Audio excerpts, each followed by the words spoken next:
आइए बढ़ते हैं अगले टॉपिक की ओर। अब हम आपको थोड़ा सा ओवर ड्राइव के बारे में बताएंगे। और ये जो ओवर ड्राइव होती है, ये जितनी भी रेसिंग कार्स होती हैं और जो फास्ट मूविंग जितनी भी व्हीकल्स होती हैं, उन सब में ये प्रोवाइड की जाती है। और ऑटोमेटिक ट्रांसमिशन बेसिकली इसका जो मेन जो कह लें कि जिस पर ये वर्क करती है, ये ऑटोमेटिक ट्रांसमिशन के थ्रू ही वर्क करती है। तो ये जो होती है ऑटोमेटिक, पहले हम जब इसको बताना चाहते हैं तो इस पर सबसे पहले चलिए हम आपको बताते हैं ओवर ड्राइव। आइए लिखते भी चलें इसको, अभी हम फिगर भी दिखाएंगे आपको। तो ये बेसिकली होता क्या है, ये एक तरीके की एपिसाइक्लिक गियर ट्रेन डिवाइस होती है। तो ये क्या है, ये एक तरीके का एपिसाइक्लिक गियर ट्रेन डिवाइस, ये इस तरीके से होती है, जिसके ऊपर जो है फ्री व्हील क्लच लगा हुआ होता है। जिस फ्री व्हील क्लच जो भी हमने आपको उसके पहले भी बताया था, पिछले लेक्चर में बता चुके हैं इसके बारे में। Over running clutch, free wheel clutch, है ना। तो ये फ्री व्हील क्लच इसी के साथ लगा हुआ होता है। तो ये बेसिकली इस तरीके से आप, ये सेम उसी हाउसिंग में होता है, फ्री व्हील क्लच भी उसी के साथ लगा हुआ होता है। तो ये लगाई कहाँ जाती है, तो फ्री व्हील के बारे में जैसे हमने बताया था कि ये जो है गियर बॉक्स के बाद आफ्टर गियर बॉक्स लगाई जाती है। तो वो इसका मतलब जब सेम हाउसिंग में होगा, एक साथ होगा ये लगा हुआ, तो ये जो डिवाइस होगी ये कहाँ पर फिक्स होगी, ये बिटवीन गियर बॉक्स और प्रोपेलर शाफ्ट और गियर बॉक्स के बीच में ये होती है लगी हुई। तो a device which is fixed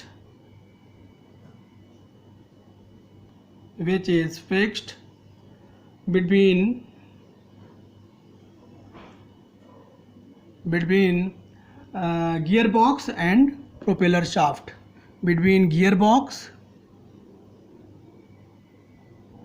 and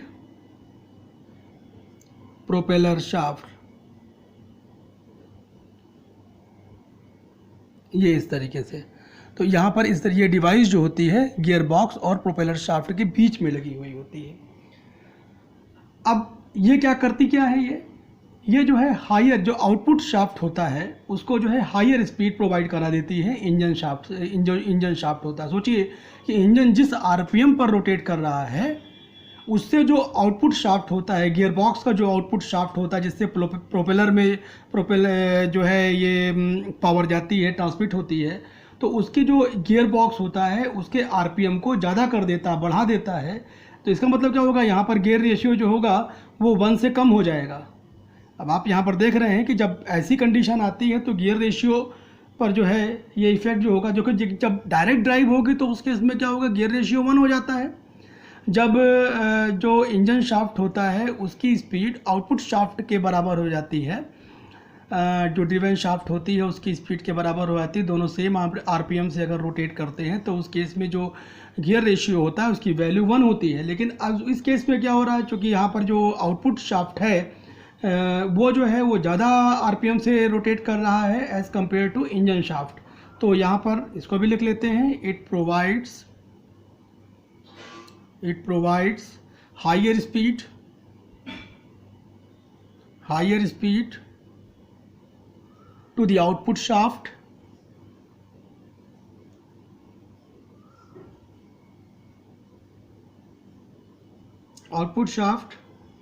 मतलब than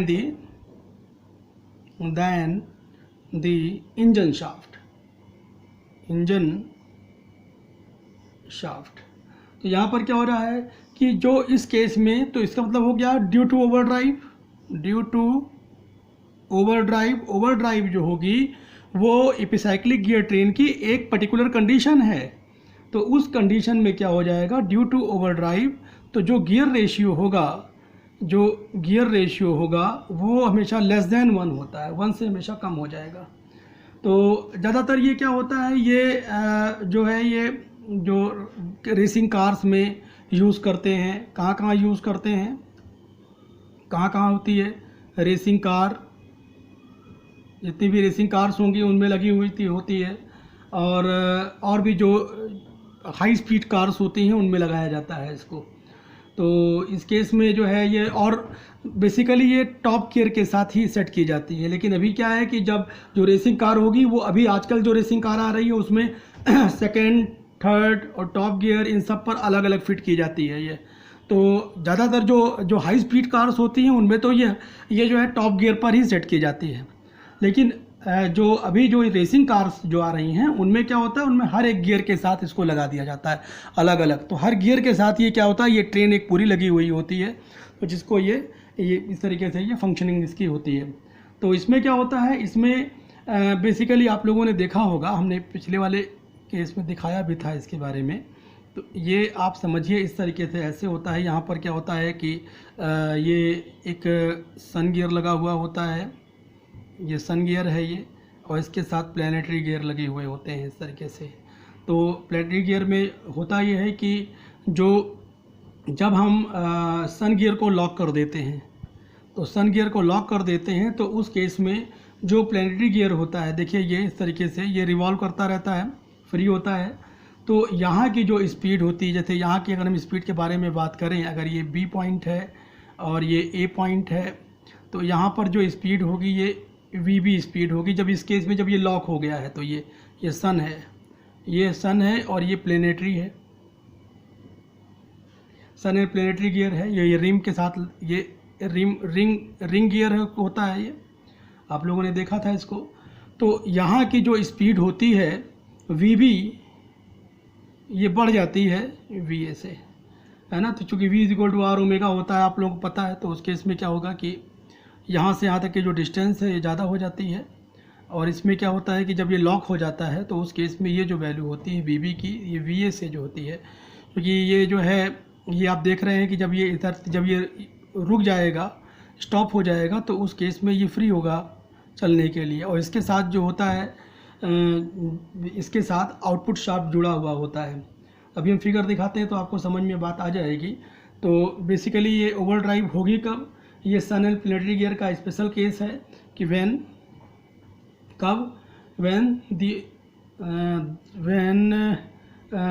द यहाँ पर व्हेन सन गियर, ऐसे लिखो, सन गियर इज लॉक्ड, जब सन गियर लॉक कर दिया जाता है विथ केसिंग के साथ सन गियर को लॉक कर दिया गया, तो उस केस में क्या होता है, over drive is engaged, over drive is engaged, ये इस तरीके से हो जाता है। तो इसकी एडवांटेजेस क्या होती है, एडवांटेज में अगर देखेंगे तो क्या हो जाएगा,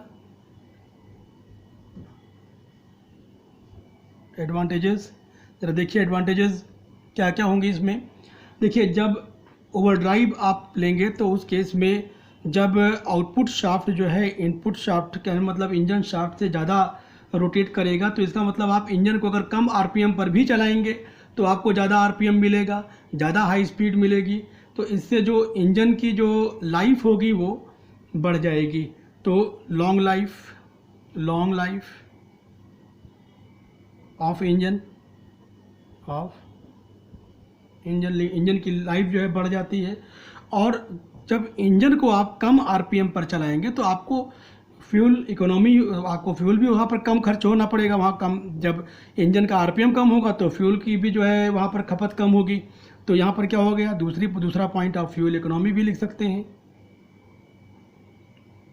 फ्यूल इकोनॉमी ये हो गया। और इस केस में क्या होता है कि जब ऐसी कंडीशन आती है तो वाइब्रेशन और नॉइज़ भी कम हो जाती है। तो रिड्यूस्ड वाइब्रेशंस एंड नॉइज़, तो ये सारी चीज़ें भी कम हो जाएंगी। तो अब आप लोगों को ये समझ में आ गया होगा कि जो ओवर ड्राइव होता है उसके क्या क्या फ़ायदे होते हैं। तो एक हम सिंपल सी बात आपको इसी में बताना चाहते हैं। देखिए जो टॉर्क अवेलेबल होता है व्हील पर, है ना, टॉर्क अवेलेबल एट व्हील, जो व्हील पर टॉर्क अवेलेबल होता है इसको हम TW से डिनोट कर रहे हैं। वो बेसिकली होता क्या है, इंजन टॉर्क इंजन टॉर्क वैसे ये आपको पता होना चाहिए पहले से भी, नहीं तो हम सोच रहे थे कि इसको एक बार बता भी देते, इसीलिए बताया मैंने। Into gear ratio, gear ratio ये ऐसे हो जाता है, गियर रेशियो जी आप समझ लीजिए, है ना। तो ये चीज़ है। तो अच्छा, डायरेक्ट ड्राइव इसमें कब होगी? तो डायरेक्ट ड्राइव का एक स्पेशल केस है वो। तो डायरेक्ट ड्राइव जैसे ये ओवर ड्राइव का था, तो डायरेक्ट ड्राइव भी एक स्पेशल केस में आ जाएगी। तो डायरेक्ट ड्राइव का मतलब क्या हो गया, वो भी आप देख लीजिए इसमें। डायरेक्ट ड्राइव वो क्या हो जाती है, जब सन गियर को जो है प्लेटरी गियर के साथ, प्लेटरी कैरियर के साथ जो है लॉक कर दिया जाता है। तो when sun gear is locked with planetary gear या कैरियर, तो इस केस में क्या हो जाता है, डायरेक्ट ड्राइव हमको ऑब्टेन हो जाती है। तो ज़्यादातर जो है ये ऑटोमेटिक ट्रांसमिशन में यूज़ होता है। अभी हम थोड़ा सा इसकी फिगर आपको दिखाते हैं, तो फिगर से ज़्यादा आपको क्लियर हो जाएगी बात कैसे होता है। ओवर ड्राइव ये एक तरीके का स्पेशल केस है एपिसाइक्लिक गियर ट्रेन में। अब आप यहाँ पर देख रहे हैं ये इस फिगर में, तो इस फिगर में क्या है कि ये देखिए, ये इनपुट शाफ्ट है गियर बॉक्स से कनेक्टेड, है ना। ये आउटपुट शाफ्ट है, इधर जो है ये प्रोपेलर शाफ्ट लगा हुआ, उसी के बीच में लगा हुआ है। इस देखिए, इसी सेम हाउसिंग के अंदर सेम केसिंग में क्या है, वो फ्री व्हील क्लच भी प्रोवाइड किया गया है। देखिए यहाँ पर फ्री व्हील क्लच हमने बताया था आपको, जो स्प्लाइन शाफ्ट है उसी के साथ ये लगा हुआ है। ये देखिए यहाँ पर फ्री व्हील क्लच है ये, और इसी को ओवर रेडिंग क्लच भी बोलते हैं, पहले भी बता चुके हैं इसके बारे में। देखिए यहाँ पर ये यहाँ पर लगाया गया है सन एंड प्लानिटरी गियर लगा हुआ है। देखिए ये सन गियर है और उसके अराउंड ये प्लानिटरी गियर है, और इसके साथ जो है ये रिंग गियर अटैच्ड है, और इसी रिंग गियर के साथ ये आउटपुट शाफ्ट लगा हुआ है। देखिए यहाँ पर, है ना। जब इसको प्रेस करते हैं, देखिए जो प्रेस होता है ये इस तरीके से इसके ऊपर कभी लॉक, देखो इसमें क्या होता है कि किसी एक को लॉक करके दो से जो है इनपुट और आउटपुट लिया जाता है, तो आपको हमने पहले भी बताया था। तो यहाँ पर इस केस में क्या है कि जब हम ओवर ड्राइव लेंगे, तो ओवर ड्राइव एक स्पेशल केस हो गया। तो ओवर ड्राइव ये देखिए कैरियर के साथ जो है ये रिंग, जो यहाँ पर ये जो है ये प्लैनेट पिनियन लगा हुआ है।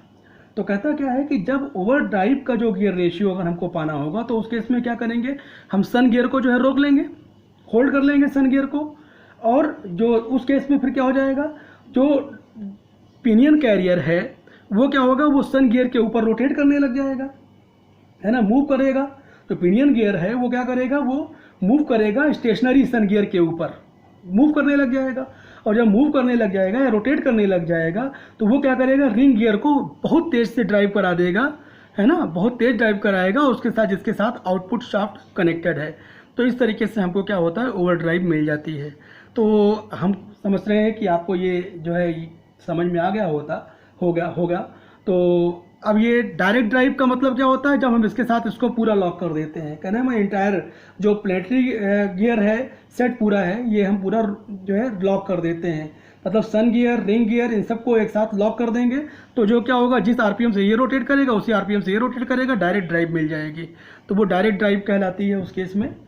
तो अब हम समझ रहे हैं कि आपको इतनी बातें अच्छे तरीके से क्लियर हो गई हैं कि ये कैसे हमको ओवर ड्राइव मिलती है। तो बेसिकली ये सन गियर लॉक होता है, इस केस में सन गियर लॉक होता है, और उस केस में जैसे ही सन गियर लॉक करेंगे, है ना, होल्ड कर लीजिए सन गियर को, तो उस केस में क्या हो जाएगा, आपको ओवर ड्राइव का केस मिलना शुरू हो जाएगा, ओवर ड्राइव की कंडीशन यहाँ पर लग जाएगी। तो इस केस में क्या हो जाएगा, जो रिंग गियर होगा वो तेज़ी से मूव करेगा, ज़्यादा तेज़ मूव करेगा as compare to ring gear जो होता है, ज़्यादा तेज़ मूव करेगा, उसका आरपीएम ज़्यादा होगा as compare to input shaft. जो इनपुट शाफ्ट होता है, इसमें इनपुट शाफ्ट यही है, आप देख रहे हैं जो गियर बॉक्स के साथ लगा हुआ है, इससे क्या होगा, ये तेज़ी से रोटेट करने लगा है। फ्री व्हील का जो काम है वो तो आप समझ ही रहे हैं कि फ्री व्हील क्या होगा कि केवल एक डायरेक्शन में अगर ये रोटेट कर रहा है तो पावर जो होगी वो ट्रांसफ़र होगी, अदरवाइज पावर जो है रिवर्स डायरेक्शन में पावर जो है ट्रांसफ़र नहीं होती है उस केस में। जैसे आपने फ्री व्हील, अभी अगर आप फ्री व्हील के बारे में नहीं पढ़े हुए हैं तो पिछली वाले लेक्चर में हमने फ्री व्हील के बारे में बताया भी है और वहाँ इसकी फिगर भी दिखाई है, तो उसको आप अच्छी तरीके से देख करके समझ पाएंगे कि फ्री व्हील यहाँ पर क्यों लगाया जाता है और उसका कारण क्या होता है। क्योंकि फ्री व्हील जो होता है वो केवल एक ही डायरेक्शन में पावर को जो है अलाउ करता है, दूसरी डायरेक्शन में पावर को अलाउ नहीं करता। तो जब जो हब शाफ्ट है, अंदर का इंटरनल शाफ्ट है, और जो आउटपुट शाफ्ट है, उनमें जो है केवल एक ही डायरेक्शन में पावर अलाउ होगी। एक ही डायरेक्शन मतलब एक ही एक, या तो क्लॉकवाइज में या तो एंटी क्लॉकवाइज में, जैसा भी फिगर में, एक फिगर के हिसाब से आप समझ पाएंगे उसको देख करके। तो पहले अगर आपको वो समझना है तो पिछली फिगर में चले जाइए, वहाँ पर मिला हुआ है, वहाँ पर दिया है मैंने, उसकी डिटेल में आपको मिल जाएगा। तो आज यहीं तक रखते हैं, आगे हम नेक्स्ट लेक्चर में बताएंगे। Thank you.